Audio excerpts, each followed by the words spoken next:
È Liliana, lei mux Liliana. Wara Spanja xi se jintħalla. Tipi Link.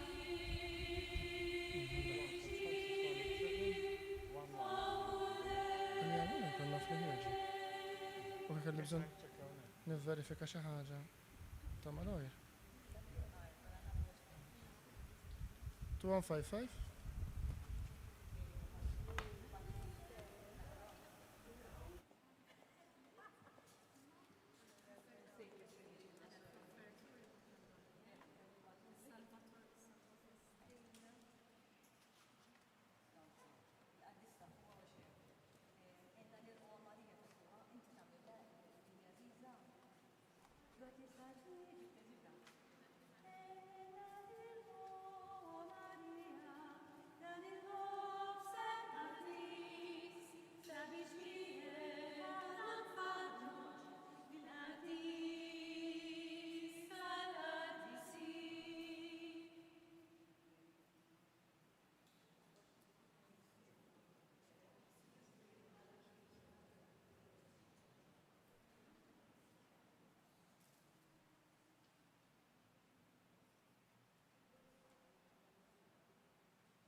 mis-Santwarju Nazzjonali tal-Madonna ta' Pinu fl-Arb Għawdex, dan huwa Francesco Pio Attart illi iselmilkom u jilqakom għal din ix-xandira diretta illi fija se nkunu qegħdin inxandru il-velja tal-Eid tal-Assunta.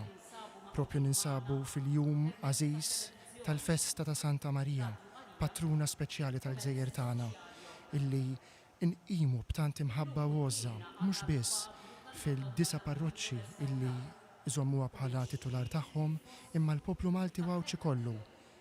F'dan il-jum għażiż tal-15 ta' Wissu, illi propju diġà bdejna niċċelebraw bil-fġili tiegħu illum l-14 ta' dan ix-xahar, propju qalbna tfur bil-ferħ hekk kif niċċelebraw l-Eid tal-Verġni Mbierka. Dik il-ġrajja illi l-Knisja tħaddan bħala domma tal-fidi sa mill-1950, imma illi tos fil-patrimonju reliġjuż tagħha diġà sa mis-seklu 5 u qabel, meta kienet tiġi ċelebrata il-festa tad-Dormizio, illi tfakkarna wkoll illi it-tama tagħna hija waħda, hija fis-sema. Kif Marija ġiet imtella s-sema bir-Ruħ u l-ġisem, hekk ukoll kull wieħed waħda minna bil-fidi fi Kristu rxoxt nemmnu tassew illi għad inkunu ingawdu lila fl-imkien mal-qaddisin u nikkontemplaw il-wiċċ ta' Alla fis-sema. Din hija l-festa tal-Assunta, il-festa li bir-raġun minkejja l-limitazzjonijiet kollha tagħna din is-sena, imma xorta niċċelebraw bil-kbir. U propju l-lejla mis-Santwarju ta' Pinu wara l-bibien magħluqa se nkunu qegħdin nwaslulkom lilkom is-semmija ta' TVM2, propju din il-xandira, din iċ-ċelebrazzjoni tal-velja tal-Assunta. Is-soltu tinżamm fuq it-suntier, parteċipazzjoni kbira ta' pellegrini minn Għawdex u minn Malta illi jiġu apposta sabiex jiċċelebraw dan il-mument. Din is-sena, propju b'numru limitat ħafna, din se tkun qed tiġi mxandra propju minn ġewwa s-santwarju. Se jmexxu dan il-mument ta' sara, ta' stennija, iż-żewġ isqfijiet ta' Għawdex. L-isqof illi fi ftit jiem oħra itemm il-missjoni tiegħu fit-tmum ta' Djoċesi, Monsignor Mario Grek, u l-isqof il-ġdid, l-isqof maħtur, Monsignor Anton Tewma, illi propju fi 17 ta' Ġunju li għadda f'dan il-post għażiż ġie mħabbar uffiċjalment bħala id-disa raj spiritwali ta' Djoċesi Awċija. U propju bħal bieraħ xahar, TVM2 se jkun qiegħed ixandrilkom l-ordinazzjoni episkopali ta' Monsignor Tewma illi sakemm jippermettu il-miżuri li qed jieħdu l-awtoritajiet tas-saħħa se tixxandar minn fuq it-suntier tas-santwarju. Dan il-moment għażiż sejjer ukoll ifakkar b'xi mod l-ewwel ġebla ta' dan is-santwarju għażiż imqiegħda 100 sena ilu illi rat dan it-Tempju Majestus jitla fuq il-kappella ċkejkna illi minna l-Verġni Mbierka tkellmet fl-1883.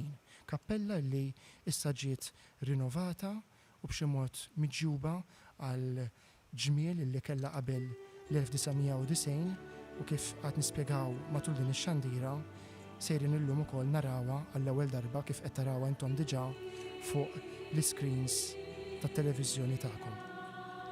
Nisimgħu il-Kor Djoċesan taż-żgħażagħ taħt id-direzzjoni ta' Dorien Portelli illi jintroduċi din il-velja tal-Assunta bil-kant ta' innu li jinkiteb apposta għal dawn iż-żminijiet illi fihom id-dinja kollha qiegħda issofri, qiegħda tbati minħabba il-pandemija tal-COVID-19 u għalhekk huwa innu li jesprimi it-talba tagħna lill-Omna Marija sabiex tħarisna mill-mart u mill-perikli f'dan iż-żmien.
Fl-isem tal-Missier u tal-Iben u tal-Ispirtu Santu. Amen. Il-paċi ta' Kristu rxoxt li llum tella fis-sema lill-Ommu, il-Verġni Marija, timla lil qlubkom u tibqa' magħkom il-koll. Fil-bidu ta' din il-velja li twassalna biex niċċelebraw l-Assunzjoni jitlu fis-sema ta' Marija, jekk Alla jrid għada, nixtieq insellem lit-telespettaturi kollha, daw kollha li qegħdin isegwuna mit-televiżjoni. Insellem lil kulħadd is-sena b'mod differenti qegħdin niċċelebraw din il-festa, però forsi tagħmel aktar sens għaliex isbuħija l-kobor ta' Alla jiltaqa' mad-djufija mal-limitu tal-bniedem. Ħuti, f'dan il-lejl ta' festa ninaqdu mal-Knisja kollha u b'fidi sħiħa fil-misteru tal-qawmien nistqarru dak li tkanta l-liturġija Biżantina. Il-qabar u l-mewt ma rebħux fuq l-om ta' Alla li qatt ma tieqaf tidħol għalina u tressaq talbna. Dak li tnissel f'ġuf verġni tella għal-ħajja lill-om mill-ħajja. Nimtlew mela b'ferħ qaddis u nfaħru lil Kristu bidu u kawża tal-qawmien tagħna li llum tella ħdejh lill-om safja u trasfigura fid-dawl glorjuż tiegħu xbija ħajja tal-Knisja futura. Noqogħdu bil-qiegħda. Il-ħajja tan-Nisrani hija waħda ta' stennija għas-Salvatur. Nistennew sa ma tiġi fil-glorja. Il-Verġni Marija tallimna nisru u tistedinna biex bħala nożżu f'qalbna il-kelma ta' bina. Għax fih qalbna tistrieħ. Għal dan is-salm inwieġbu permezz tal-antifona tul dan il-lejl aħna nisru Alla bl-imsiba f'idejna bil-bisa il-bies il-festa nistennew tiġi u bekk kifetx il-jum. Ħarisni o Alla għax fik jien nistken. Jien għedt lill-mulej, int Sidi, m'għandix ġid ieħor ħliefek.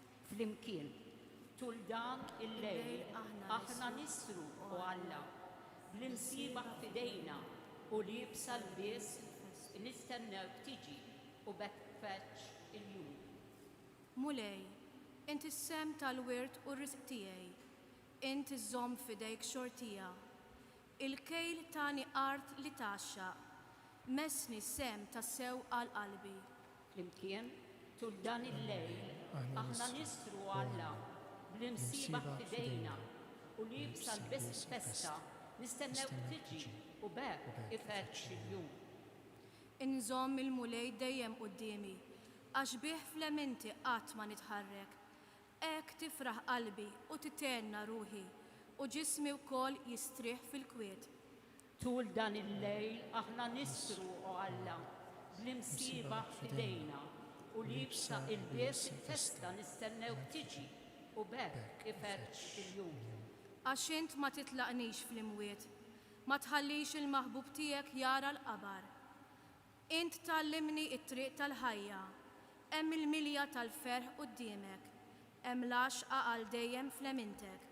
Tul dan il-lejl aħna nisru u Alla bl-imsiba f'idejna u libsa l-bies festa nistennew tiġi u bekk ifetx il-jum. Glorja lill-Missier u lill-Iben u lill-Ispirtu Santu. Kif kien mill-bidu issa dejjem jibqa' dejjem ta' dejjem. Amen. Tul dan il-lejl aħna nisru u Alla bl-imsiba f'idejna u libsa il-bies il-festa nistennew tiġi u bekk ifetx il-jum. Għalkemm il-kodba apokrifi mhumiex kodba evanġeliċi u ma humiex meqjusa bħala kitbiet imnebħa mill-Ispirtu Santu, huma xogħlijiet tal-ewwel żminijiet tal-Knisja u jagħtuna rakkonti li ma nsibux fil-Vanġelu fosthom it-twelid tal-Verġni Marija kif ukoll l-aħħar mumenti ta' ħajjitha fuq din l-art.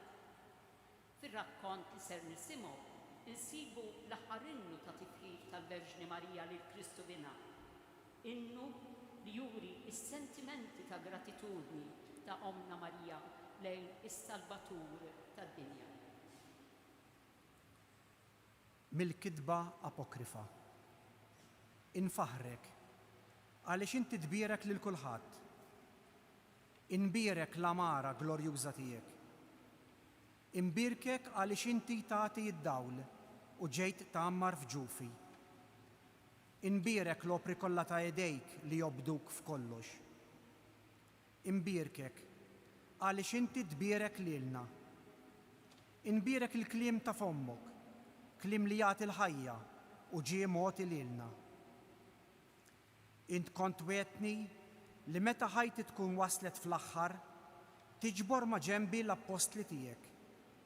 Hawn huma, u jiena ninsab f'nofshom bħal Dilja Għammiela kif dejjem kont miegħek. Imbirkek b'kull barka. Iva, għandek weda oħra. Kont tgħidli li meta noħroġ minn ġismi jien narak.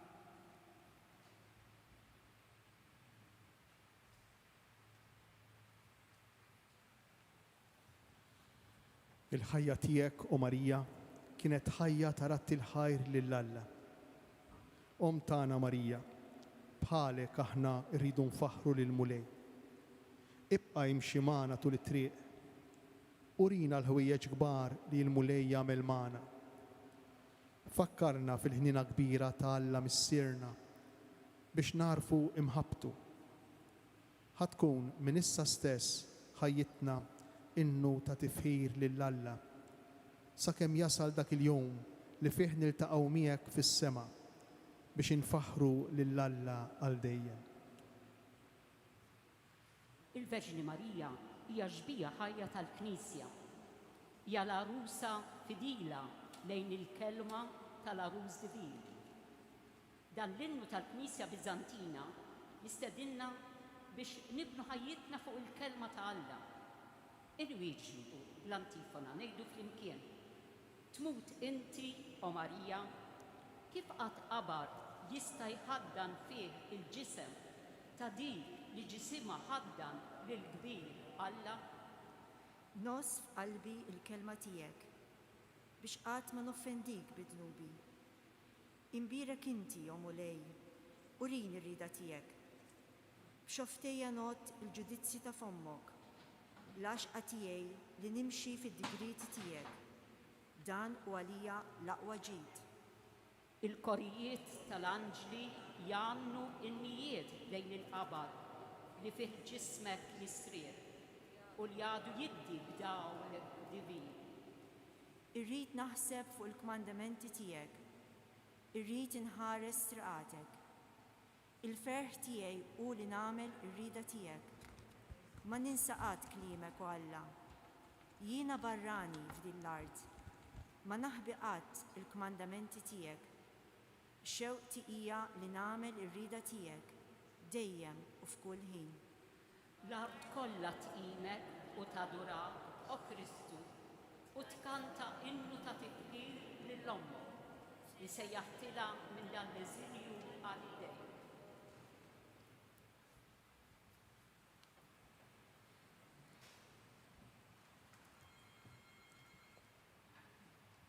Nitolbu. Mulej Alla tagħna li għamilt mill-Verġni Marija mudell għal min irid jilqa' u joss il-kelma tiegħek. Iftħilna qalbna għas-smieħ ta' kelmtek u blajnuna tal-Ispiritu Santu għamel li aħna wkoll insiru tempju qaddejs li fih tagħmmar il-kelma ħajja tiegħek. Inti li int is-salvazzjoni tagħna. Amen. Se nisimgħu issa omilija sabiħa ta' Sant'Indrija ta' Kreta fuq ir-raqda tal-Verġni Mbirka.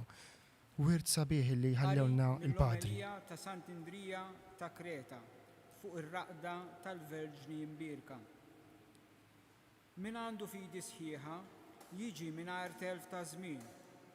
Jiġi fis-santwarju tal-Verġni u frott din l-esperjenza jaraf li sab dak li kien ilu jfittex. Dan jasal għalih permezz tar-rikonċiljazzjoni irrikonċiljaw ruħkom ma' Alla. Araw lajn mingħajr tmiem tal-ħajja ta' dejjem. Intom li tinsabu mejtin, ejjew ixorbu mill-lajn tal-ħajja. Araw ix-xmajjar eterni tal-ħajja. Ejjew intom il-koll sabiex tiksbu l-immortalità. O bint Adam u Alla, o art verġni mnejn ħareġ it-tieni Adam, eqdem mill-ewwel wieħed. Liema qabar jista' jgħattik, liema art tista' tilqek int li qdusitek tinsab il-fuq mismewwiet u mill-istess natura tas-sema. Liema ngwent, liema fwieħa għal ġisem tiegħek, dak il-ġisem immakulat, mimli tjubija, maħfra, għajntu kull perfezzjoni u mingħajr ebda taħsir li minnu ġejja d-divinità fejn hemm il-perfezzjoni li permezz tagħha ġejja s-salvazzjoni. Fil-fatt, inti tassew sabiħa u ebda teba ma hemm fik. Bliema xoftejn ser niċċelebraw il-ħruġ tiegħek mid-dinja. Bliema leħen u bliema kliem ser infaħru il-kobor tiegħek. Fil-fatt, kull il-sin jigglorifikak, kollu gratitudni. Il-bniedem isejjaħlek om tal-ħajja. Il-qabar ma jistax jilqek. Dak li jħassar ma jistax idalla mill-ġisem tar-reġina. Mela mur fil-paċi, ħalli din l-amara tiegħek tad-dinja sabiex twassal għand il-mulej in-natura maħluqa. Dik in-natura li jintamel parti minna, tant li diġà sa minn meta kont fost il-bnedmin inti kellek parti żgħira mill-art tagħna. Iżdissa minn meta ħallejt din l-art, id-dinja kollha tħares lejk bħala l-akbar ġieħ tagħha. Idħol fil-glorja tal-għaġeb, fid-dawl etern fejn tassew hemm il-vera ħajja u s-saltna tad-dawl. Taxxa bis-sbuħija ta' ibnek. Se nagħmlu mument ta' skiet. Din il-liturġija illi qegħdin niċċelebraw flimkien il-lejla magħkom eżis telespettaturi hija rikka b'tant talb sabiħ illi tatna il-Knisja tal-Lvant illi tqim lil Marija fir-raqda tagħha, fil-mewt tagħha tliet li għaddit fil-qabar qabel ġiet imtella s-sema bir-ruħu bil-ġisem. Dan huwa wkoll it-titular li inqimu f'dan is-santwarju ta' Pinu illi huwa fil-fatt iddedikat lil dan il-misteru ta' tluħ fis-sema ta' Omna Marija kif turi ġbija sabiħa illi issa tinsab lura fil-kappella oriġinali tas-sejħa u li b'dawn ix-xeni sbieħ li tistgħu taraw fuq l-iskreens tagħkom qegħdin ingawdu mill-ġdid fil-ġmil tagħha. Jimxi lejn il-kappella, jersaq quddiem il-kwadru u jinċensah. Imbagħad jagħmel it-talba ta' affidament tal-episkopat tiegħu lil Madonna ta' Pinu. Ejjew ninaqdu miegħu f'dan il-mument hekk għażiż għalih fejn ser jitlob l-għajnuna ta' din l-om qaddisa. Kif għadna kemm smajna jiġi infisser lilna, Dun Anton Tewma, l-isqof maħtur ta' djoċesi Awċija illi qed imexxi l-ewwel parti ta' din il-velja, issa se jidħol quddiem il-kwadru tal-Madonna li kif nafu ġie rrestawrat ukoll dan l-aħħar mid-ditta Atelier del Restauro u issa reġa' ġie mqiegħed f'postu wara li għadda xi żmien ukoll fuq in-naħa ta' wara tal-altar ta' taħt it-tribuna tal-Bażilika ta' Pinu.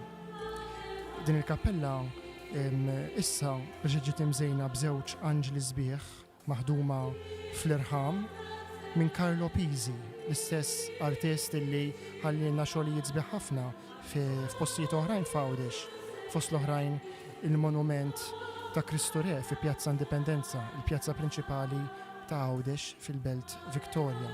Żewġ anġli adoraturi maħduma fl-irħam ta' Carrara fil-ħamsinijiet u li flimkien magħhom saru wkoll 4 statwi li wieħed jista' jilmaħ u dieħel fuq it-suntier tas-santwarju ta' Pinu. L-isqof issa qiegħed jinċensa ġbija ta' Marijam tal-Assema, xogħol tal-1619 ta' Amadeo Perugino. U issa se jagħmel it-talba tiegħu ta' affidament, se jafda il-ministeru ġdid tiegħu ta' isqof lil Madonna ta' Pino, kif għamlu qablu sifijiet oħrajn, propju f'Riġlen din ġbija tant Aziza għal Maltin u Lawċin. Ejjew nitolbu flimkien miegħu u nitolbu għalih biex il-mulej permezz ta' Ummu Marija jaħarsu f'din il-mixja ġdida li se jaqbad u propju il-konsagrazzjoni episkopali tiegħu illi se sseħħ hawnhekk f'ta' Pino. Omna Marija ta' Pino, f'dan il-moment partikolari tal-istorja tad-dinja, aħna nersqu lejk bħalu li d-dajfa imbeżza u fil-bżonn. Omna Marija ta' Pino, fl-istess waqt aħna nersqu lejk mimlija bit-tama u bil-fiduċja li Malta u Għawdex tagħna kellhom dejjem fik. Omna Marija ta' Pino, aħna ċerti mill-għajnuna tiegħek għax int stess ġejt iżżurna biex tkun qribna u sejjaħtilna għal madwarek bil-kelma ejja biex inkunu qribek u nżommuk f'nofsna fl-istorja tagħna, fil-ħajja tagħna. Omna Marija ta' Pino, b'din il-biża' u b'din il-fiduċja fil-lejla li fija ibnek qasam miegħek ir-rebħa tiegħu fuq il-mewt. Jien nersaq lejk biex impoġġi f'riġlejk l-insara ta' dioċesi ta' din il-gżira Awċija. Omna Marija ta' Pino, Sultana tal-Familja, idħol għalina qudiem ibnek Ġesu. Żomm taħt ħarstek ħalina l-familji tagħna. Għati dawl u saħħa tal-moħħ, tal-qalb u tal-ġisem lil miż-żewġin kollha. Kun ma' dawk li għandhom ulied żgħar biex jarfu jagħtuhom dak li hu l-aktar meħtieġ, jiġifieri l-imħabba tagħhom u ta' ibnek il-għażiż. Għallimhom ma jbidlux il-flus u l-ġid mal-ġid ta' veru, il-preżenza u l-kumpanija tagħhom fil-preżenza tal-ulied. Omna Marija ta' Pino, tfajla tat-Tempju, idħol għalina quddiem ibnek Ġesu. Kun mal-adolescenti tagħna u fi żmien delikat tal-iskoperta għatihom edukaturi u katekisti mħejjija li jgħinuhom jiskopru dak li hu l-aktar sabiħ, l-aktar affaxxinanti, l-aktar veru, il-persuna ta' ibnek Ġesu. Omna Marija ta' Pino, żagħżugħa umli u ferħana, idħol għalina quddiem ibnek Ġesu. Imla liż-żgħażagħ tagħna bil-konvinzjoni li huma importanti, li għandhom dinjità kbira f'għajnejn l-oħrajn u f'għajnejn Alla. Urihom li l-ferħ mhux ħolma, urihom li l-ferħ u wisq aktar mid-delirju ta' ftit ħin ta' droga. Il-ferħ u wisq aktar mix-xengil u mid-bandil tar-ras tal-alkoħol. Ikkonvinċihom li l-ferħ huwa possibbli, għandhom dritt għalih minkejja d-diffikultajiet kollha. Omna Marija ta' Pino, arusa ta' Giuseppi, idħol għalina quddiem ibnek Ġesu. Imla lill-arajjes tagħna bil-fiduċja huma u jħejju ruħhom ma' żwieġ nisrani. Serħilhom rashom li bl-impenn ta' tnejn u bil-preżenza ta' ibnek relazzjoni dejjema mhix biss possibbli, imma l-ogħla l-isbaħ l-aktar li tixraq lill-bnedmin. Omna Marija ta' Pino, Om u xebba, idħol għalina quddiem ibnek Ġesu. F'riġlejk impoġġu l-uġieħ tal-familji bil-problemi, anqal fihom ix-xewqa tal-bidla, għatihom il-kuraġġ tal-maħfra, ħeġġiġhom bl-imħabba li kellhom fil-bidu u lil dawk li ma jistgħux ikomplu flimkien, għatihom l-umiltà li jinfirdu fil-paċi għal ġid tagħhom u ta' wliedhom. Kun om għal dawk l-ulied li waqt it-taqlib tal-firda tal-ġenituri tagħhom iħossuhom ħatja, abbandonati u mitfuqa l-hawn u l-hemm. Omna Marija ta' Pino, saħħa tal-morda, faraġ tal-imniktin, idħol għalina qudiem ibnek Ġesu. Int li ħdejk niġu nxerdu d-dmuħ tal-uġieħ tal-qalb u tal-ġisem, kun il-fejqan tagħna.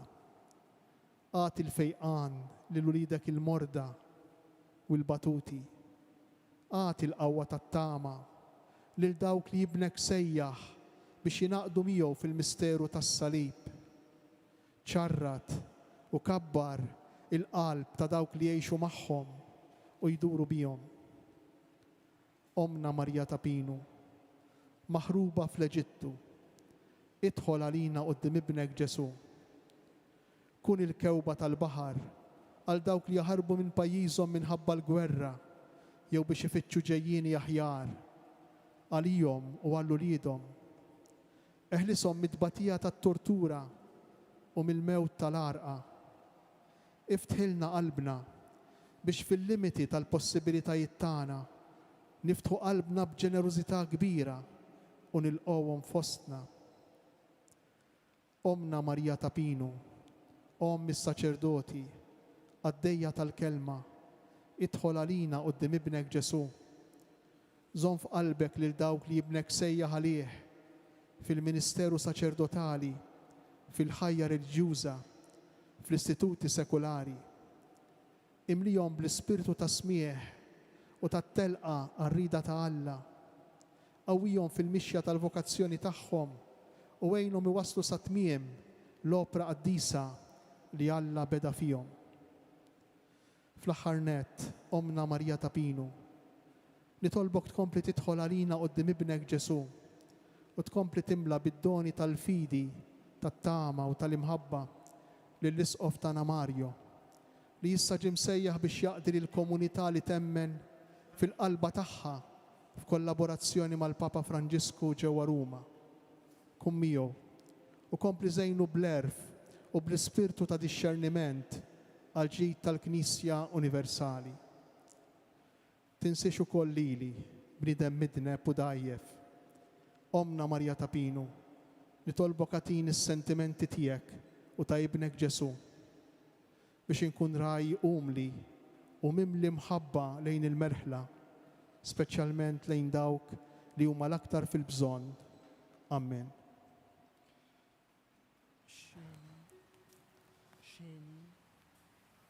Xeni u kliem emozjonanti ħirġin mill-qalb u mill-fom taraj b'qalb ta' sewwiesa li tiġbor fija tant u tant kategoriji tas soċjetà tagħna kif espressi l-lejla f'din it-talba ta' affidament illi jew nkomplu insawbuha f'riġlem Marija permezz ta' dan il-kliem sabiħ tal-innu tas-Sena Marjana illi qed ikanta l-kor.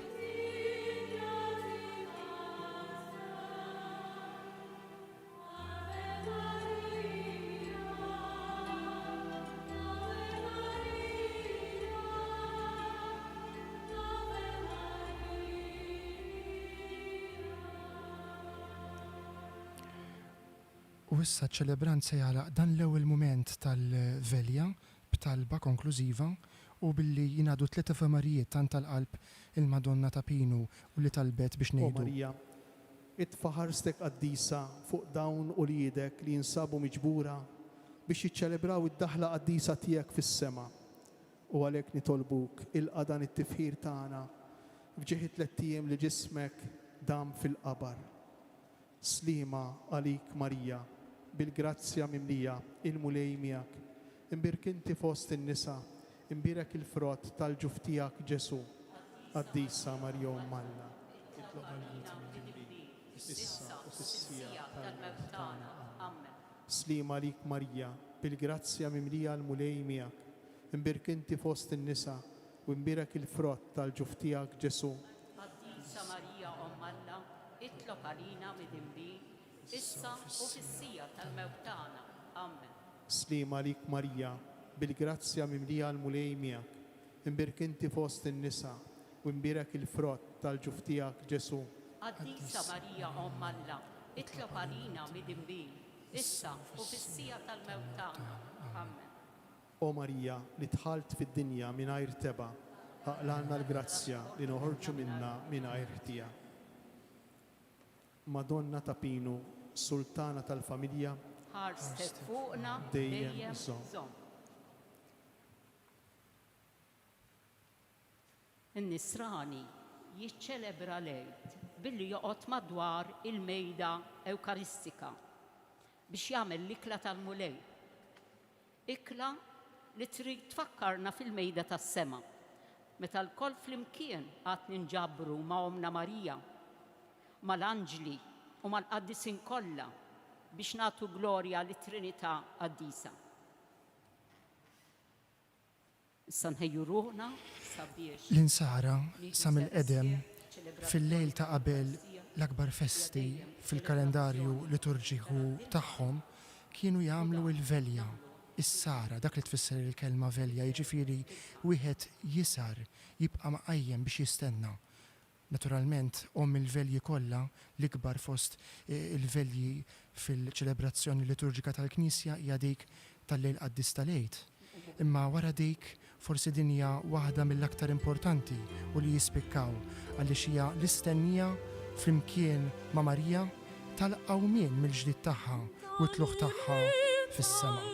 Ejjew flimkien mal-kor issa nidħlu għaċ-ċelebrazzjoni tal-Ewkaristija billi inkantaw bħalli kieku maquda mal-Anġli fis-sema l-innu tal-Eid tal-Assunta.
tiġi prezentata bħala rusa il-ħarrub divin imżina bisbuħija l-aktar safja.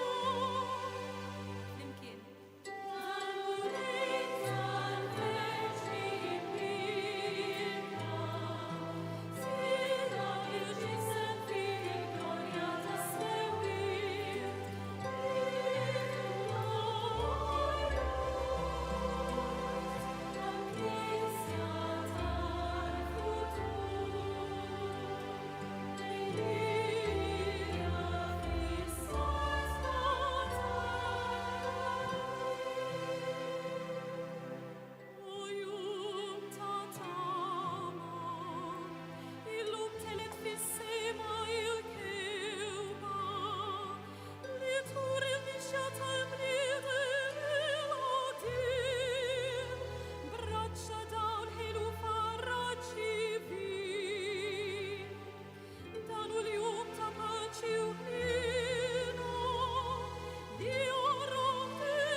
Fl-isem tal-Missier, tal-Iben, tal-Ispirtu Santo, il-paċi ma'kum.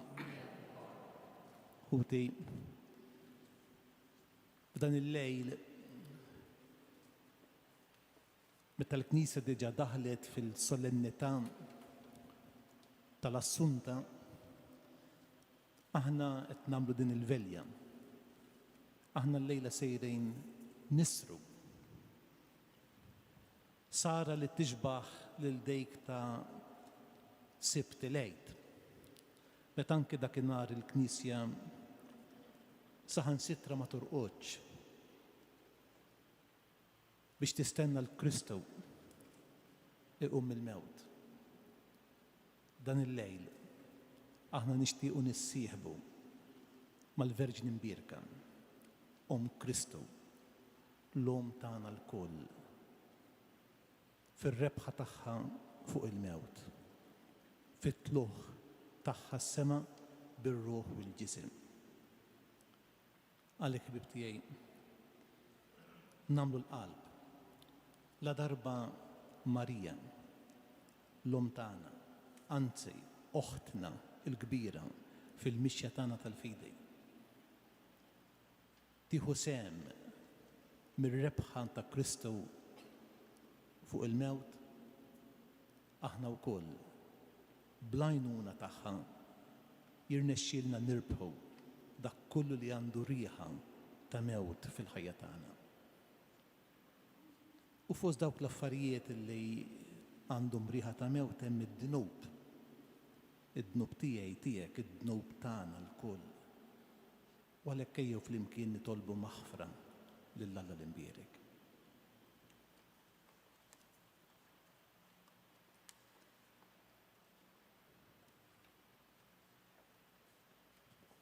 Nistqar l-Alla li jista' kollox, li lkom ħuti, li jiena dnibt ħafna bil-ħsieb, bil-kliem, bil-emejl. Billi ħallejt dmirijieti tiegħi bl-ikbar tiegħi. Għalhekk nitlob l-imqazza Marija Dejjem Verġini, l-anġli u l-qaddisin kollha, u lilkom ħuti tolbu għalija il-mulej Alla tagħna. Eħenna lina Alla li jista' kollox, jaħfrilna dnubietna u jwassalna fil-ħajja ta' dejjem.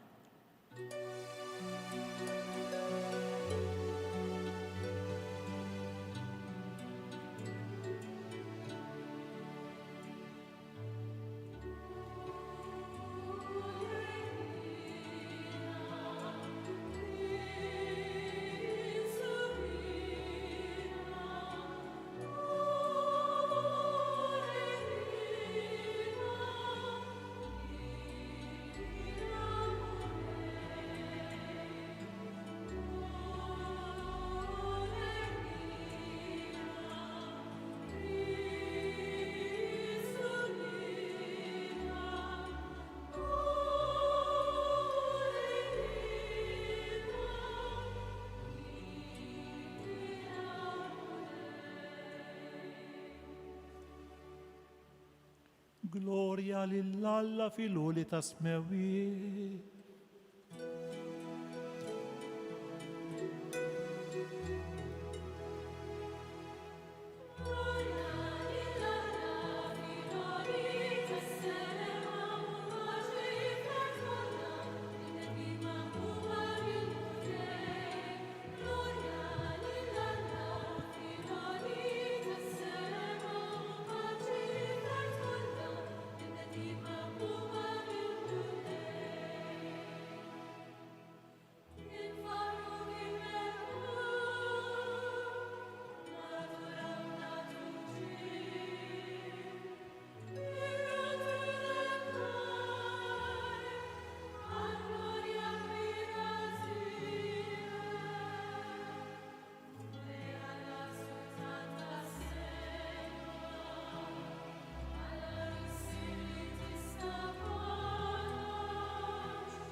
nitolbu.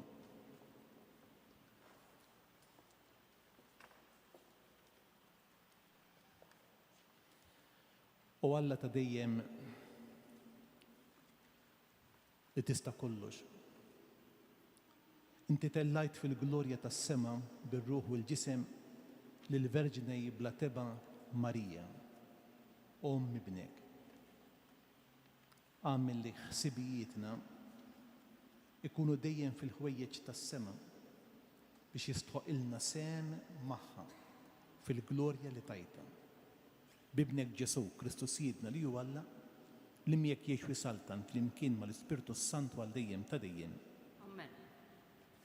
Niftħu qalbna biex bħal Marija ikunu lesti nisimgħu u nilqgħu il-kelma ta' Alla. Il-qari mhux biss jirreferina għal Verġni Marija, l-arka meħuda f'dar il-mulej, il-ġenna, imma jurina l-ġmiel li għad nilbsu meta nqumu mill-imwiet. Nisimgħu dan il-qari bil-fidi. Qari mill-ewwel ktieb tal-Kronaki. F'dak iż-żmien, David ġema l-Iżrael kollu f'Ġerusalemm biex itellem hemmhekk l-arka tal-mulej fil-post li kien waqqaf għalija. U hu laqa' flimkien l-uliet Aaron u l-Leviti. Kienu dawn li ġarrew l-arka ta' Alla u refewha fuq spallejhom bil-lasti kif kien ordna Mosè fuq il-kelma tal-mulej. David qal lill-kapijiet tal-Leviti biex iqabdu wħud mit-tribu tagħhom u qegħduhom bħala għannejja bl-istrumenti tad-daq, arpi, ċetri u ċnieċel biex isemmu għana u daq li jferra. Ġabu l-arka ta' Alla u qegħduha f'nofs it-tinda li kien waqfilha David u offrew quddiem Alla sagrifiċċji tal-ħruq u sagrifiċċji ta' sliem. Meta tem joffri s-sagrifiċċji tal-ħruq u s-sagrifiċċji ta' sliem, David bierek il-poplu b'isem il-mulej. Il-kelma tal-mulej.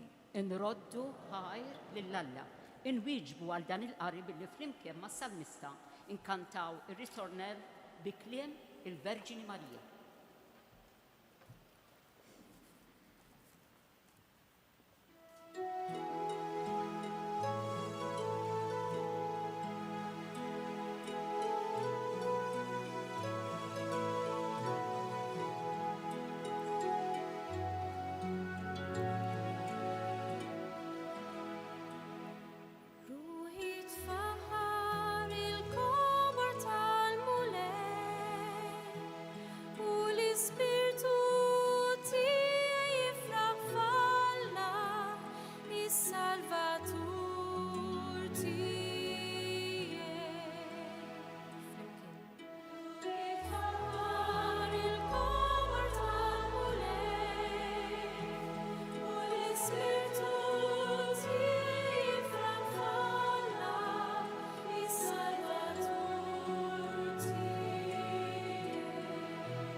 Is-setani għamel mi ħwejjeġ kbar għaddi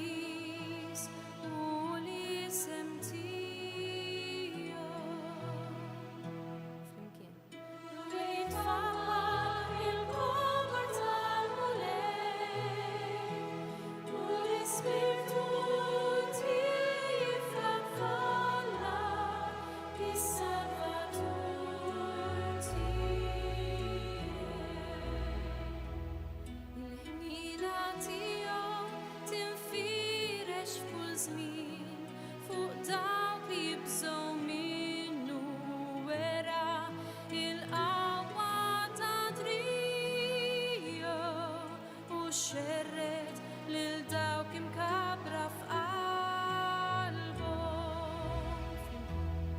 Ruħi tfaħħal il-kowar tal-mulej u l-Ispirtu tifla f'alla is-Salvatur tiegħek. Nisseli l-onja minn fuq it-tron tagħhom u olla li txkejkni mela kull ġid lil minu bil-ġuħ u l-onja batom il-barra b'xejn.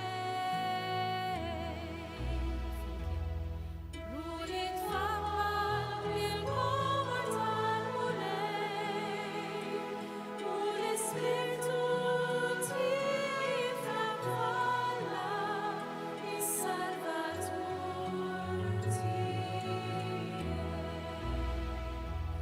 Ħaħsib Iżrael għaddejt jew għax ftakar fil-ħnina tiegħu għalma wiet mill-Abraham u nislu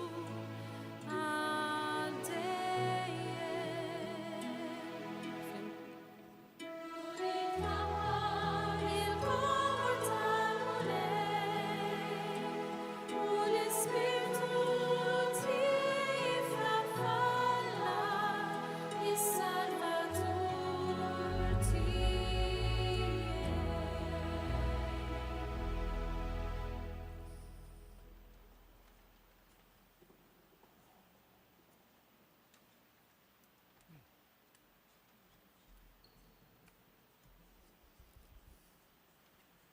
Qari mill-ewwel ittra ta' San Pawla Apostlu lill-Korintin. Ħuti, meta dak li jitħassar jilbes in-nuqqas ta' taħsir, meta dak li jmut jilbes l-immortalità, imbagħad iseħħ dak li hemm miktub. Imbelet il-mewt fir-rebħa. Fejni hija mewt ir-rebħa tiegħek? Fejni hija mewt in-niggiża tiegħek? In-niggiża tal-mewt id-dnub. Il-qawwa tad-dnub il-liġi. Nizzuħħaj lill-Alla li tana r-rebħa permezz ta' Ġesu Kristu. Il-kelma tal-mulej. Nroddu ħajr lill-Alla. Smajna fl-ewwel qari mill-ktieb tal-Kronaki kif David meta tellew l-arka Ġerusalem infex f'delirju ta' ferħ u beda jisfen quddiem l-arka. L-arka fit-Testament il-Qadim hija ġbija minn qabel tal-Verġni Marija, l-arka tal-Patt il-ġdid. U propju Marija infissa tinfex fanja ta' ferħ lill-Alla fil-Magnificat illi kantajna fih permezz tas-Salm. Fuq dan il-misteru tal-Assunzjoni kellimna wkoll it-tieni qari mill-ittra ta' San Pawla Apostlu, mill-ewwel ittra ta' San Pawla Apostlu il-Korintin għalilna imbelet il-mewt fir-rebħa, fitluħ fis-sema ta' Marija imbelet il-mewt u ngħatatilna tama ġdida. U issa se nisimgħu il-Vanġelu meħud mill-kapitlu 11 ta' San Luqa, dik il-mara li tqum minn qalb il-folla u tfaħħar lil Ġesu, imma tfaħħar ukoll lill-ommu, il-ġuf, illi ġibek, is-sider illi jirdajt. Ejjew inħejju ruħna għax-xandir tal-Vanġelu.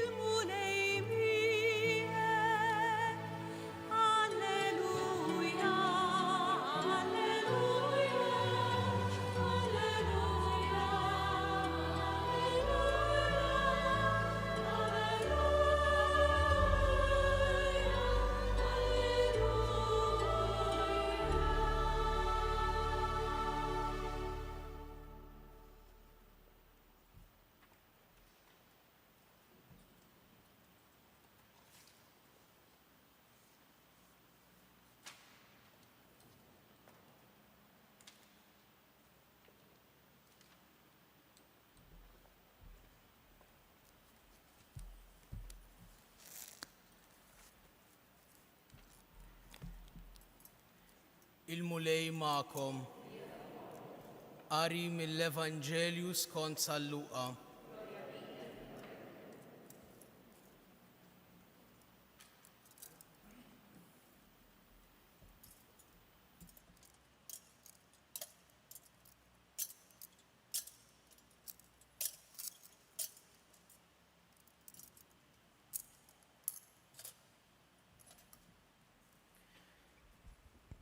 F'dak iż-żmien, waqt li Ġesu kien qiegħed ikellem lin-nies, kien hemm waħda mara li refet leħinha minn qalb il-folla u qaltlu: Ħini l-ġuf li ġiebek u s-sider li rdajt. Iżda hu qalilha: imma tassew aktar ħinja dawk li jisimgħu il-kelma ta' Alla u jħarsuha. Il-kelma tal-mulej.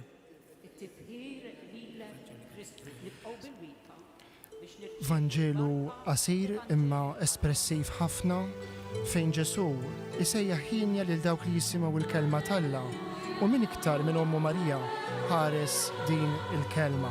Smajna x-xandir tal-Vanġelu minn Father Michael Mifsud u issa ser nistennew l-omelija ta' Monsignor Isqof Mario Grek illi bħalissa propju jidher qiegħed ibirek lil-ġema bil-ktieb tal-Vanġelu u ser nisimgħu r-riflessjoni tiegħu illejla propju minn dan is-santwarju ta' Pinu waqt din il-velja tal-Għid tal-Assunta illi l-ewwel parti tagħha tmexxiet mill-Isqof Maħtur Dun Anton Tewma waqt li issa l-Ewkaristija l-Qudiesa qed titmexxa mill-Isqof Amministratur Apostoliku għad-Djoċesi ta' Għawdex Monsignor Mario Grek. Ejjew nisimgħu ir-riflessjoni tiegħu mimlija tagħlim kif tagħna matul dawn is-snin kollha. L-ewwel sentenza li bija jiftaħ il-Vanġelu ta' San Ġwan tolqot il-widna anke ta' min ma jemminx bil-qarabali kif is-soltu ngħidu. Għax jgħidlek fil-bidu kienet il-kelma. Il-kelma kienet ma' Alla u l-kelma kienet Alla. Kollox sar bija u xejn ma sar mingħajrha. San Ġwan. Fi kliem ieħor, il-kelma hija kollox. Ma ħbib tiegħi qed ngħixu f'epoka imħawda għatih. Għaliex tlifna il-kelma. Il-kelma talla tilfet is-sens u anke l-bnedmejn battlu kliemhom minn kull tifsira għal daqstant kliemna sar bla sens. Ejdu li ftejt.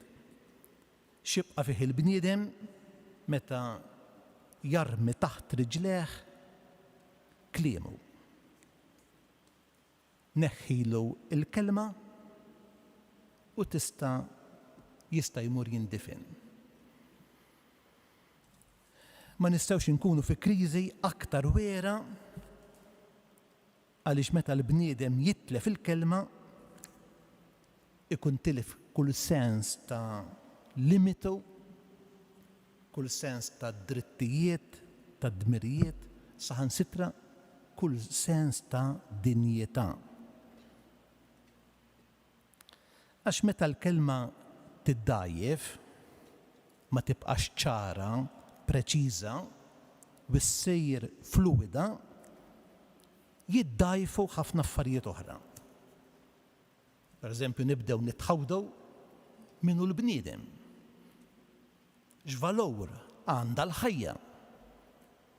X'inhi l-familja? Xi tfisser ġustizzja? X'jagħmel il-ġejt komuni u l-bqija? Meta nibdew nilagħbu bil-kliem, nkunu nħottu il-qijan tal-ħajja. Għaliex jisfaxxew valuri kbar. bħal huma l-imħabba, is-sinċerità, l-onestà, il-modrija, il-ġustizzja. Sfortunatament illum taħsibha darbtejn u tlieta jekk toqgħodx fuq il-kelma ta' dak li jkun. Darba il-kelma kienet tfisser impenn, serħan il-moħħ, garanzija, ċertezza. Natik il-kelma. U l-qas kienu jikdbu biss għax toqgħod fuq il-kelma. Imma llum dan kullu tar marrieħ. Bħal donnu il-kelma ġiet iffriżata u x'in tiġi fidejna tinħall u fidejna jibqa' biss qatra ilma. Huwa fatt li kliemna sar irħejs wisq. Ir-ribas ta' kliemna wassal biex hawn l-inflazzjoni tal-lingwaġġ. Is-suq tantu mifquh bil-kliem li ftit kliem serju ma ssibux. Kliem li jista' jinċidi. Il-kliem tant m'għadu jfisser xejn bħal donnu wieħed jemmen li għandu l-liċenzja li jista' jgħid kollox u l-kuntrarju ta' kollox fl-istess nifs.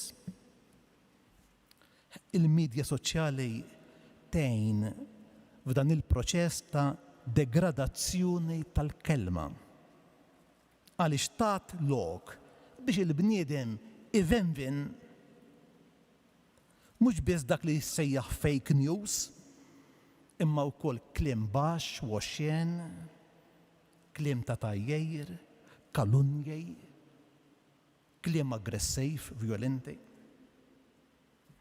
Qisu dak li jiswa llum huwa kemm wieħed huwa kapaċi iwassal leħnu u għalhekk jiftaħ il-ħanxra u jgħajjad.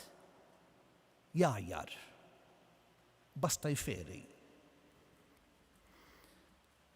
F'isem id-demokrazija ninsabu niżlejn b'ritmu maġġel fl-assurdità.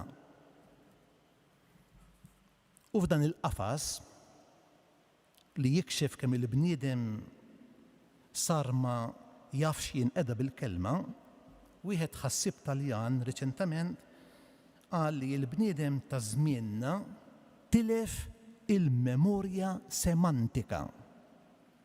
U għalhekk ikun insult jekk il-bniedem jissejjaħ Homo sapiens. Għax tant rġajna morna lura illi wieħed jista' jiddeskrivi l-bniedem tal-lum Homo stupidus.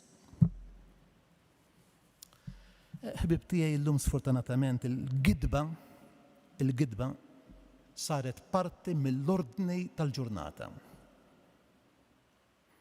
Hemm min juża il-gidba biex jiddefendi lilu nnifsu, hemm min jeqda bil-gidba bħala għodda ta' gwerra.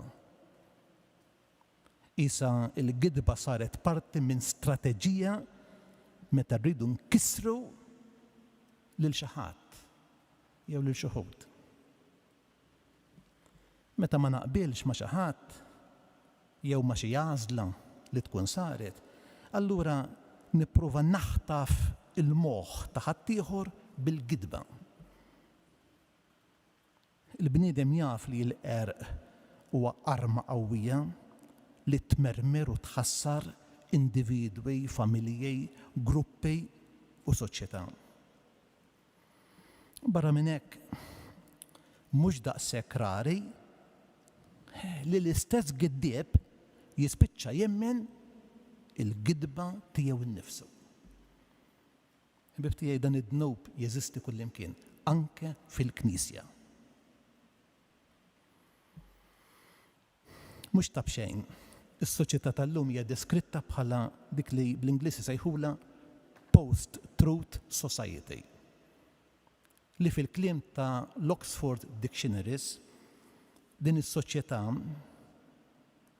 ta' wara l-verità hija soċjetà fejn il-fema pubblika ma sserraħx fuq il-fatti oġġettivi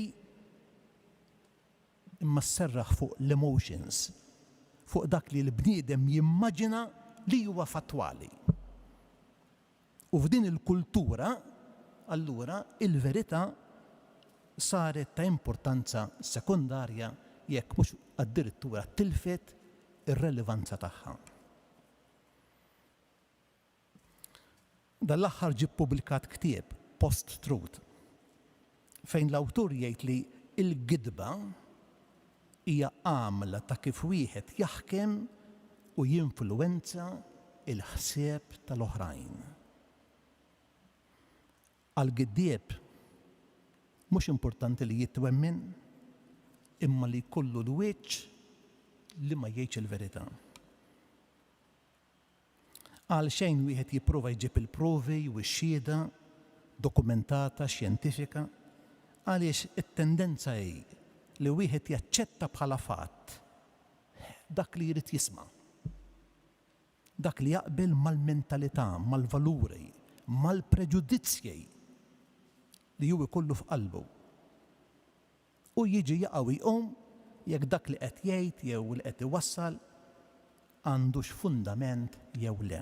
L-importanti għall-giddieb hu li jitfa' it-tajn biex iħammeġ. Fis-solennità tal-Assunta, il-Knisja tfakkarna f'dak il-passaġġ tal-Vanġelu li għadu kif ixxandrilna fejn Ġesu ifaħħar lil Marija mhux tant għax hija l-omm li welditu, imma li hija dik li semet il-kelma ta' Alla u ħarsita. Infatti, lil dik il-mara li minn qalb il-folla tgħidlu ħin il-ġuf li ġabek u s-sider li rdajt, Ġesu weġibha u qalilha imma iktar ħin ja dawk li jisemgħu il-kelma tal-Alla u iħarsuha. Ekku l-lejla nixtieq nippreżentalkom lil Marija li ġiet imtella s-sema bir-ruħ u l-ġisem għax f'ħajjitha ħolqot spazju fejn setet tħares tindokra il-kelma tal-Alla. San Iljon il-Kbejr jikteb li Marija l-ewwel nislet lil Ġesu fil-mentej tagħha, imbagħad f'ġufa. U Santu Wistejn jgħallem li Kristu verità fil-ħsieb ta' Marija u Kristu laħam fil-ġuf ta' Marija. Anzi, Sant Wistejn ikompli jgħid huwa aktar importanti li Marija kienet dixxieplu ta' Ġesu milli kienet Kristu. Fil-Vanġeli għandna diversi passaġġi li jikkonfermaw li l-Assunta kienet il-kustodja tal-kelma. Infakkarkom meta ir-rajja marru jadaraw lil Ġesu tarbija minn duda f'maxtura u x'intelqu jgħid il-Vanġelu Marija min-naħa tagħha beqgħet tħares f'qalbha dawn il-ħwejjeġ kollha u taħseb fuqhom bejna u bejn ruħha. U f'passaġġ ieħor wara li ġew mill-festa tal-Għid f'Ġerusalemm u kienu tilfu lil Ġesu, Salluqa jgħidilna li ommu kienet tħares f'qalba dawn il-ħwejjeġ kollha. Ħbib tiegħi wieħed ma jħarix il-kelma billi jimla il-bibja bit-pinġija artistika, jiksija bid-deb, iżejjina bil-ġawar, imbagħad ippoġġija fil-vetrina. Fil-mużewijiet taf kemm hemm bħal dawn il-manuskritti imma kelma mejta. Imma kif jgħid il-Papa Franġisku, il-kelma talla inħarsuha meta niftħu qalbna għalija u dik il-kelma tinżel bħal żerrija f'qalbna. Meta nfittxu t-tifsira tal-kelma għal mument li qegħdin ngħixu. Nistħarġu xiri Alla minna f'dan il-mument u nikkonfrontaw il-ħajja tagħna mal-kelma. Hekk kif isser Marija ħarset il-kelma u aħna nħarsu il-kelma. Min ħares il-kelma jitgħallem jitkellem. Min ħares il-kelma capital K jitgħallem jitkellem.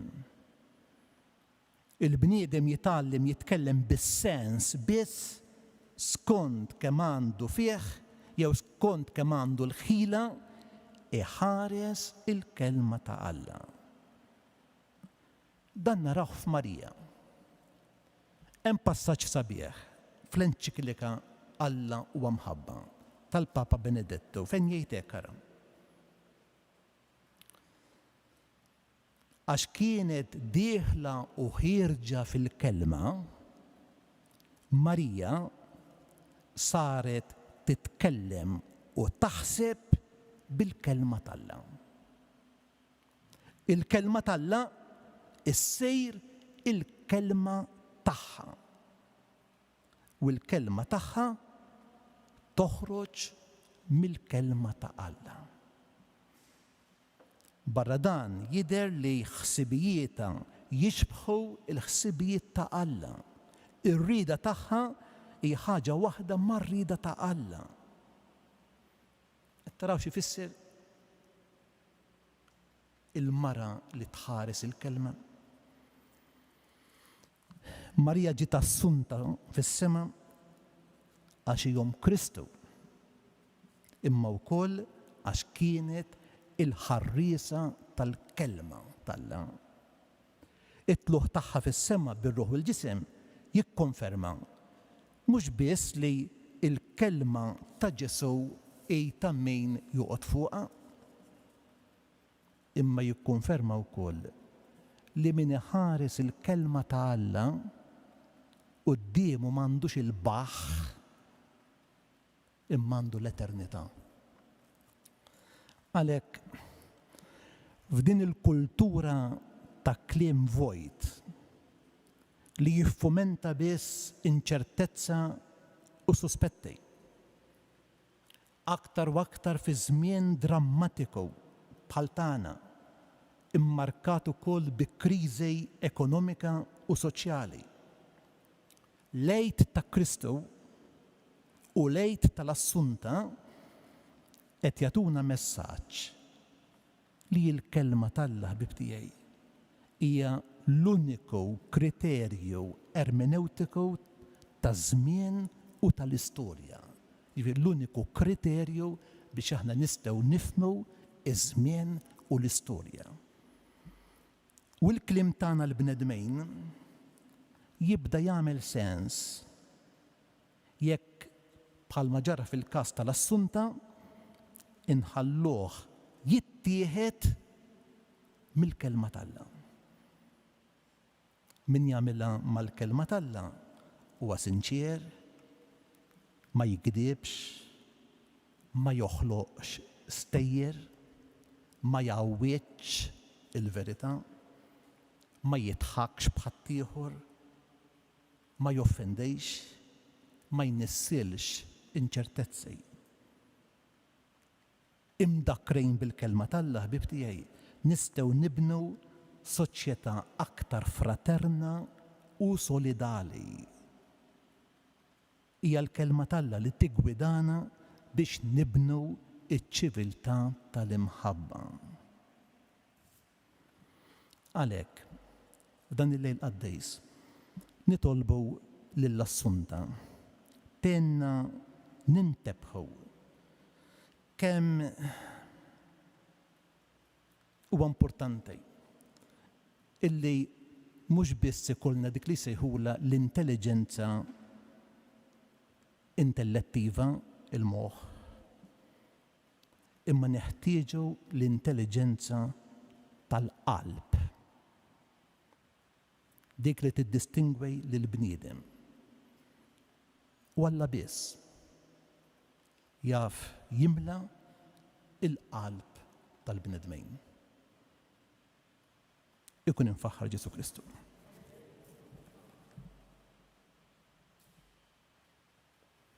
U smajna hemmhekk l-omelija ta' Monsignor Mario Grek, amministratur apostoliku għal Għawdex, f'din il-quddisa tal-Velja tal-Lejt tal-Assunta propju li qed tiġi mxandra fuq TVM2 mis-Santwarju Nazzjonali tal-Madonna ta' Pinu. Aħna ninsabu magħkom f'dan il-mument ta' talb sabiex nitolbu lil Marija tħares lil pajjiżna lid-dinja tagħna propju lejlet waħda mill-akbar u l-isbaħ festi tagħha, festa li twedna tassew li l-mulejwa magħna hija l-festa tat-tama nisranija, il-festa ta' Santa Marija. Flimkien nagħmlu l-istqarrija tal-fidi tagħna. Jiena nemmen f'Alla wieħed il-missier li jista' kollox, li ħalaq is-sema u l-ard, dak kollu li jidher u dak li ma jidirx. Mulej wieħed Ġesu Kristu, ibn waħdini ta' Alla. Nissel mismawiet qabel kull żmien. Alla minn Alla, daw minn daw. Alla veru minn Alla veru. Imnissel mhux magħmul. Natura waħda mal-missier u bih sar kollox. Niżel mismawiet għalina l-bnedmejn u għal-fidwa tagħna u għal-ġisem bis-setta tal-Ispirtu Sant minn Marija Verġini u sar bniedem. Salbuh għalina, bata taħt Ponzu Pilatu, mietu difnuh. Fit-tielet jum qam minn bil-wiet kont il-kobba mqazza tela s-sema qiegħed fuq il-lemin tal-missier u għandi jerġa' jiġi bil-glorja biex jagħmel ħaq mill-ħajjejn u l-mejtejn. Is-saltna tiegħu ma jkollix tmiem. L-Ispirtu Santu mulej li jagħti l-ħajja li ġej mill-missier u mill-liben. Mweġġa' flimkien mal-missier u mal-liben u li tkellem fuq il-profeti fi knisja waħda qaddisa kattolika apostolika nistqal mumdija waħda għal maħfra ta' dnubiet nistanna l-qawma mill-wiet u l-ħajja ta' żmien li ġej. Ħuti jeżies, bil-misteru tal-Għid aħna ntfinna ma' Kristu fil-mamudija biex miegħu ngħixu ħajja ġdida, nitgħallmu lingwaġġ ġdejt. Ejjew inġeddu l-wedit tal-mamudija tagħna b'sinjal ta' dan l-impenn ġdejt. Mela, tiġħdu l-dnub biex tgħixu lill-bniedem fil-ħelsien ta' Wlied Alla, tiġħdu lill-qerq tal-ħażen biex id-dnub ma jaħkimx fuqkom, tiġħdu lix-Xetan il-giddieb li anqal u jħajjar għad-dnub. Iva niċħad, sabbat inkantaw, Iva nemmen. Temnu intom falla l-missier li jista' kollox li ħalaq is-sema u l-art.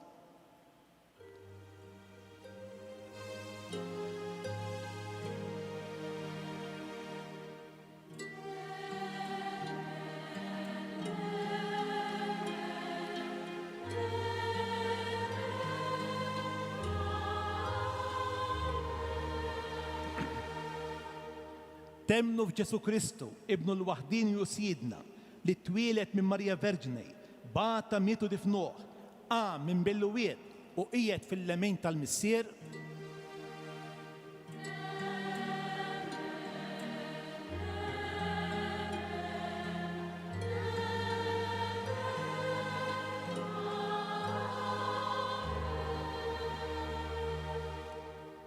Temnu fl-Ispirtu Santu, fil-Knisja Mqazza Kattolika, fiċ-ċirka tal-Qaddisejn, fil-maħfra tad-dnubiet, fil-qawma mill-wiet u l-ħajja ta' dejjem.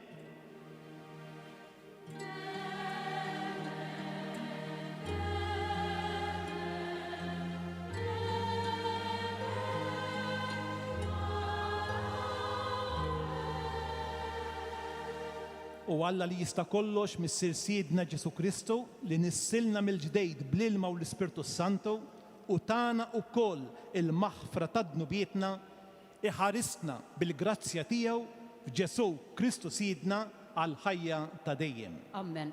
Nilqgħu fuqna issa l-ilma mill-fonti tal-Mamudija biex niftakru fid-daħla tagħna fil-familja ta' Alla u niġġeddu fl-impenn li ħadna li nsiru nixbħu lilu fil-persuna tal-iben waħdini tiegħu.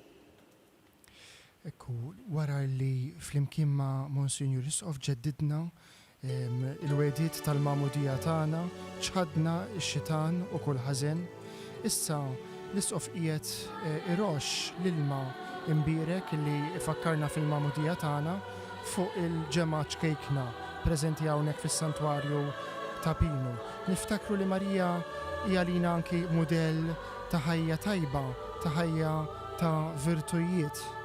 Marija li mnisla bla dnub fil-ħajja tagħha ikkumbattiet xorta waħda sabiex tagħmel ir-rieda ta' Alla jew kol kellha id-dubji tagħha, il-biżat tagħha, imma quddiem ir-rieda tal-Alla hija dejjem jiġbed iva b'imħabba u b'bidjenza għall kelma tal-Missier.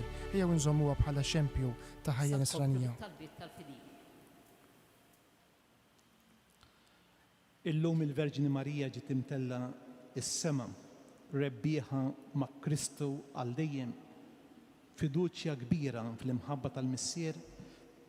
Ejjew inresqu it-talbit tagħna. Verb divin, inta għażilt lill-Verġini Marija biex tagħmar fija bħal farka li ma titħassarx. Ħares lill-Knisja tiegħek minn kull taħsir tad-dinja. Kun magħna biex bħal Marija nibnu ħajjitna u l-familji tagħna fuq il-kelma tiegħek. Nitolbu. Smana tolbuk mulej. Prinċep tas-Slim, iqaf mal-isqfijiet tagħna Mario u Anton, mas-saċerdoti u djakni, imlijhom bil-erf qaddis u bil-qawwa tiegħek sabiex ikunu tassew għalliema u għaddejja tal-poplu tiegħek. Nitolbu. Smana tolbuk mulej. Sultan ta' qlubna, intadek issejħilna biex namlu esperjenza vera tal-imħabba tiegħek. Żejjen lill-Knisja tagħna bżgħażagħ qalbina li ma jibżgħux iwieġbu għas-sejħa tiegħek. Nitolbu. Ismana, nitolbu. Mulej. Feddej tal-bnedmin. Minn fuq is-salib inti tajtna lill-ommok biex tkun omna. Ħatkun din omna qrib is-sodda ta' ħutna l-morda biex tfarraġhom u tgħinhom jaqdu d-batija tagħhom ma' tiegħek. U hekk is-salib ikun mezz ta' salvazzjoni u triq lejn is-sema pajjiżna. Nitolbu. Ismana nitolbu mulej. Mulej Ġesu. Minn dan is-santwarju għażiż ta' Ommok Marija, bierek u qaddes lill-familji sabiex din l-om tas-sema tkun għalina ta' gwida tul il-mixja tal-fidi tagħna. Ħalli niġġeddu fik u nikbru fl-imħabba lejn xulxin. Nitolbu. Ismana tolbuk mulej. Mulej Ġesu, sejt is-sema u l-art. Int qiegħed lill-Verġini Marija Sultana fil-lemin tiegħek. Għamel li ikun jistħoq ilna nissieħbu magħha fil-glorja. Int li tgħix fis-Saltan għal dejjem ta' dejjem. Amen. Issa serresqu fuq l-artal tas-sakrifiċċju il-ħobs u l-imbib, frott tal-art u xogħol il-bniedem li se jinbidlu għalina fil-ġisem u id-dem tal-faddej. Magħhom noffru x-xogħol u fuq kollox id-batija u l-inkwiet tagħna, il-ferħ u t-tama tagħna, il-familji tagħna. Noffru id-batija u t-talb ta' ħutna l-morda u fuq kollox id-batija ta' tant popli li qed isofru għaliex għażlu li jimxu wara Kristu Ġesu. Ħafna minna xtaqu kieku jkunu preżenti fiżikament hawn għal din il-velja tal-Għid tal-Assunta, imma dan ma kienx possibbli din is-sena, però xorta minn fejn tinsabu eżis telespettaturi, speċjalment intom il-morda u l-anzjani, offru d-batija tagħkom sabiex fuq dan l-altar tiġi ppreżentata lill-Alla il-Missier. Flimkien ma' Monsignor Isqof Grek u ma' Monsignor Isqof Maħtur Anton Tewma qegħdin jikkonċelebraw ukoll xi saċerdoti oħra fosthom il-Kapuċċin Patri Hayden Williams, li qiegħed propju hawn fis-Santwarju ta' Pinu jirrappreżenta lil ħutna il-ħabsin mill-faċilità korrettiva ta' Kordin. U għalhekk f'dan il-mument niftakru wkoll f'dawn ħutna li wħud minnhom qegħdin isegwuna llejla waqt din ix-xandira.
Tolbu ħuti biex is-sagrifiċċju tiegħi u tagħkom ikun jogħġob lill-Alla, il-Missier li jista' kollox.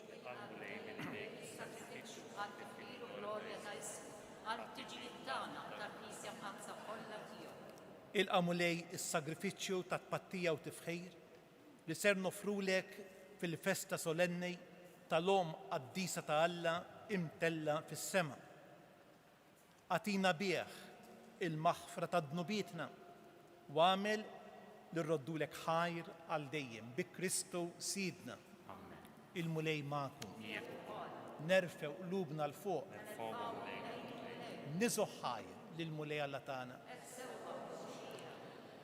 Sewwa u xieraq tas-sew mulej mis-sirq għaddejs Alla ta' dejjem li tista' kollox, tajjeb u taġġej tas-salvazzjoni tagħna li dejjem u kull imkien irroddulek ħajr bi Kristu Sidna. Għax illum il-Verġni Omm Alla ġiet imtella fis-sema bħala bidu u ġbija tal-Knisja tiegħek fil-milja kollha li għad tidher fiha. B'hekk hija saret ġbija ta' tama sħiħa u ta' faraġġ għall poplu tiegħek fil-mixja tiegħu fuq l-ard. Għax int kif kien xieraq ħlist mit-taħsejr tal-qabar lil dejk li b'mod tal-għaġeb tat lid-dinja bħala bniedem l-awtur ta' kull ħajja Ġesu Kristu Sidna. Għalhekk aħna nissieħbu mal-qtajja tal-Anġli u bil-ferħ infaħruk u nkantawlek.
Qaddis tassew int mulej, inti lajn ta' kull qdusija.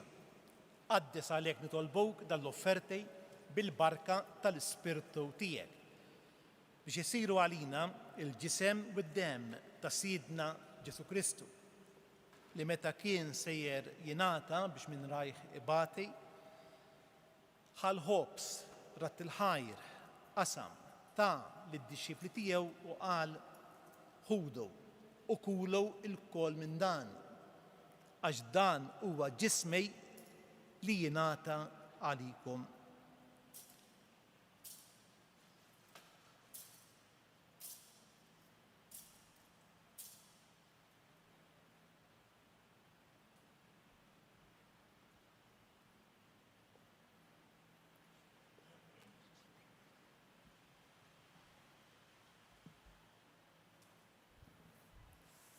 Ekku kol wara l-ikla ħal kalċej reġa rat il-ħajr tal id-dixxipli tiegħu u qal ħudu ixorbu minnu l-koll għax dan huwa l-kalċej ta' demmi tal-patt il-ġdejt li jibqa' l dejjem. Id-dem li jixxerret għalikom u għall-bnedmin kollha għal maħfra tad-dnubiet. Għamlu dan b'tifkira tiegħi.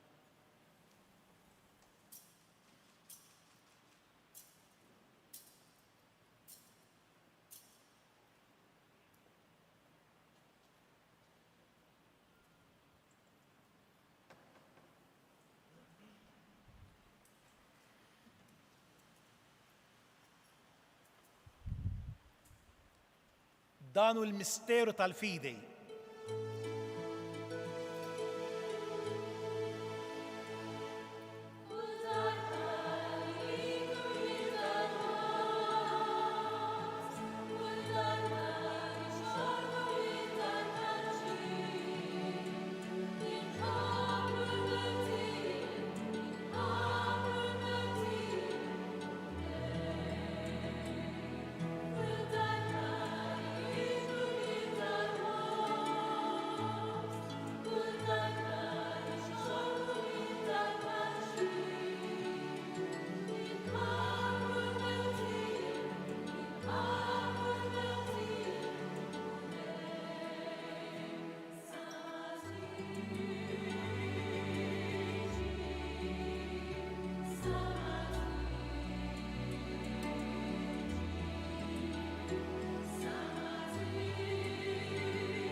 Għalhekk aħna nagħmlu dan b'tifkira tal-mewt u l-qawmien ta' Sidna Ġesu Kristu, nofrulek mulej il-ħobs tal-ħajja, il-kalċej tas-salvazzjoni, u rroddulek ħajr għax oġbok tilqana hawn quddiemek biex naqdowk. Miċċu kontana nitolbu li l-Ispirtu Santu jaqadna f'ġisem wieħed lilna li nieħdu sem mill-ġisem u d-dem ta' Kristu. Ftakar mulej fil-Knisja tiegħek imxerda mad-dinja kollha, wettaqa fl-imħabba fl-imkien mal-Papa Franġisku, mal-Isqof Mario, l-Isqof Maħtur Anton u s-saċerdoti tiegħek kollha.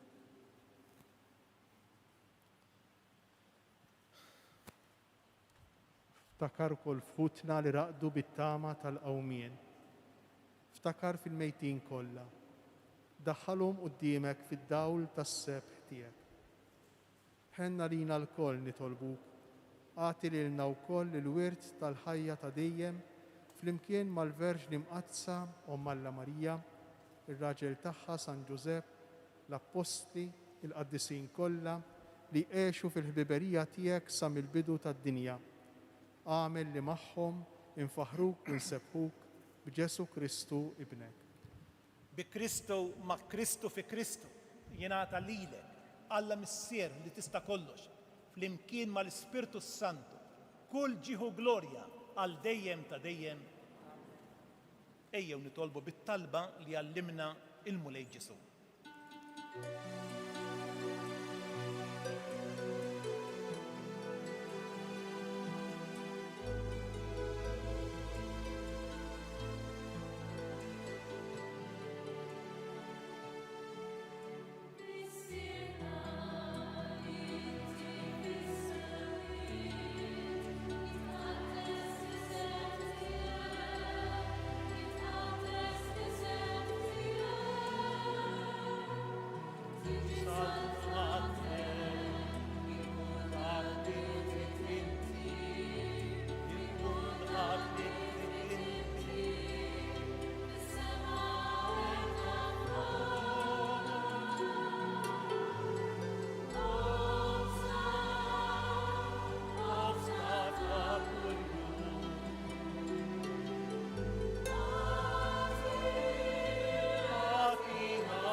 lista nitolbuk mulej minn kull deni. Għatina fit-tjieba u l-ħniena tiegħek il-paċi fi żmienna biex inkunu ħielsa dejjem mid-dnub imħarsa minn kull inkwiet. Aħna u nistennew nittamaw ilena u l-miġja tas-Salvatur tagħna Ġesu Kristu. Mulej Ġesu Kristu li jgħid l-apostli tiegħek nħallilkom is-sliem, natikom is-sliem tiegħek. La tħares lejn dnubietna, imma ħares lejn il-fidej tal-Knisja tiegħek. Għad jaslimu l-għaqda li inti trid fija, inti tgħix wis-saltan għal dejjem ta' dejjem. Il-paċi tal-mulej tkun dejjem magħkom. Għatu l-paċi lil xulxin.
Danu l-ħaruf talla, danu li neħi d-nubiet tad-dinja, ħenjejn dawk mistiedna għall-ikla tal-ħaruf. U li ma jistħoqlix li tidħol taħt is-saqaf tiegħi żdejn kelma waħda u ruħi tkun intejn.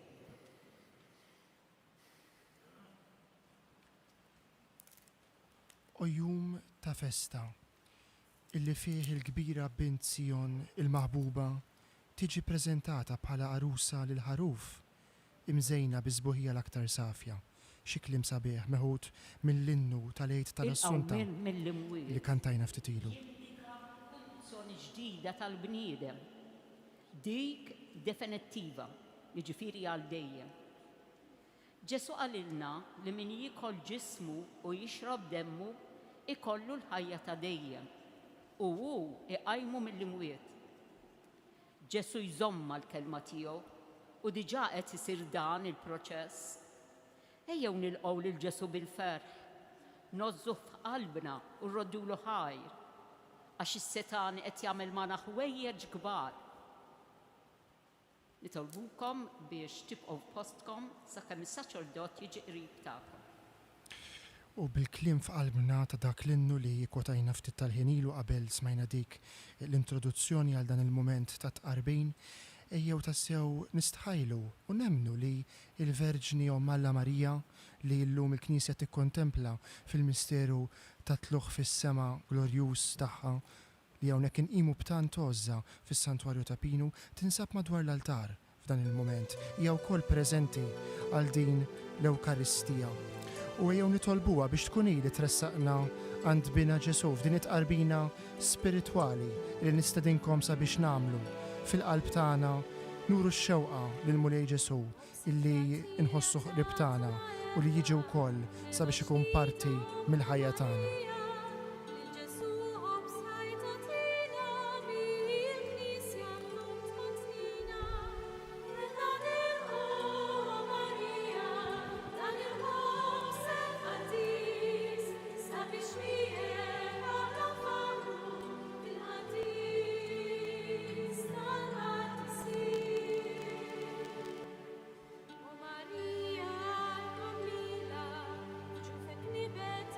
Divina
Marija.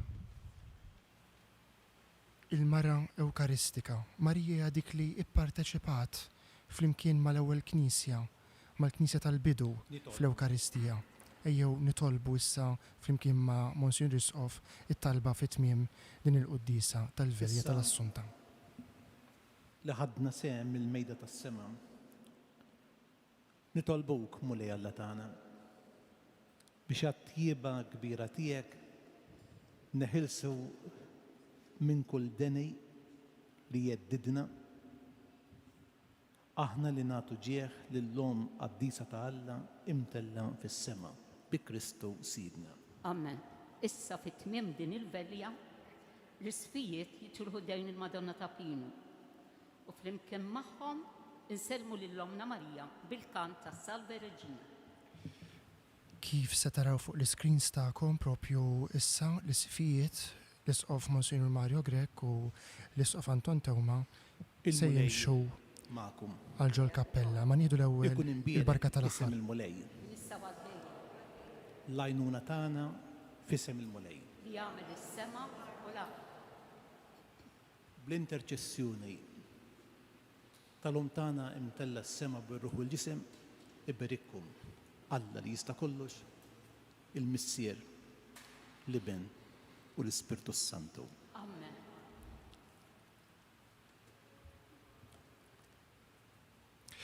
Fl-aħħar xarejn il-kappella treġġet lura għal ġmiel li kellha qabel is-sena 1990 dawk iż-żewġ anġli sbieħ adoraturi ta' Carlo Pisi fuq kull ġenb tal-kwadru tal-Madonna ta' Pinu, ix-xogħol tal-mużajk il-fuq minn 6,000 tessera, jiġifieri biċċa xkejkna ta' możajko d'oro Venezjan ta' diversi karati biex jagħtu dera vibranti lil din il-kappella sar miċ-ċentru tal-arti liturġika Eikon waqt li il-marmista Raymond Bonello qiegħed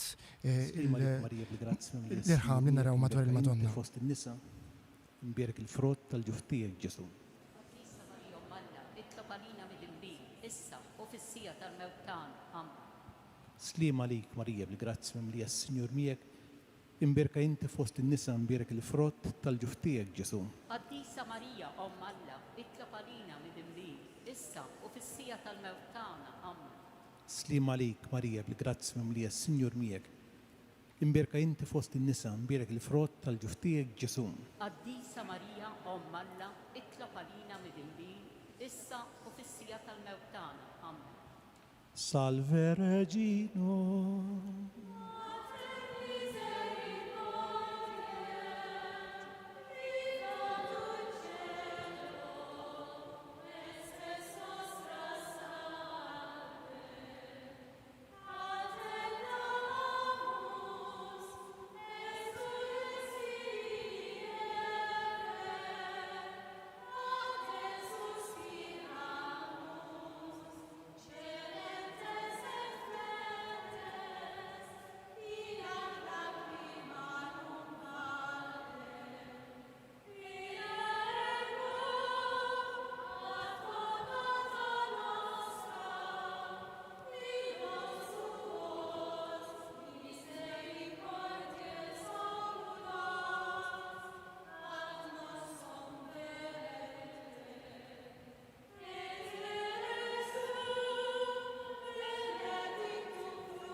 Morru fil-paċi ta' Kristu.